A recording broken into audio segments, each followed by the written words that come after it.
அப்படிப்பட்ட நிகழ்வுகள்லாம் நிறைய நடந்துக்கிட்டு இருக்குது. ஸோ யாரெல்லாம் அந்த மாதிரி ஏமாற்று பேர்வழிகள்கிட்ட சுருக்கமாக சொன்னால் 65,000 ரூபாய் அளவுக்கு யார் முன்பதிவு செஞ்சீங்களோ தயவு செஞ்சு உங்களுடைய பணங்களையும் உங்கள் பாஸ்போர்ட்டுகளையும் வாங்கிடுங்க. இப்போ சமீபத்தில் நடந்துக்கிட்டு இருக்க பணத்தையும் திரும்ப கொடுக்கல, பாஸ்போர்ட்டையும் திரும்ப கொடுக்கல. கம்மி கட்டணம் அப்படின்னு சொல்கிறதுல ஏமாந்துடாதீங்க, ஏமாற்று வழியில் சிக்கிறாதீங்க. எவ்வளோ பெரிய சிரமங்களை உங்களுக்கு ஏற்படுத்துதுன்றதில் கவனமாக இருந்துக்கங்க. இப்போவும் சொல்கிறோம், நீங்கள் முன்பதிவு செய்யும் பொழுது நம்பகமான நிறுவனங்கள்கிட்ட உங்களுடைய முன்பதிவுகளை செய்யுங்க.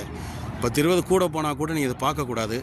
ஏண்டா உங்களுடைய பயணம் உறுதி செய்யப்படணும். உங்களை நம்பிக்கையாக நிறுவனங்கள் நிறைய நிறுவனங்கள் இருக்குது, நம்பிக்கை அழைச்சிட்டு வந்து உங்களுக்கான பணிவிடைகள் செய்வதற்கு.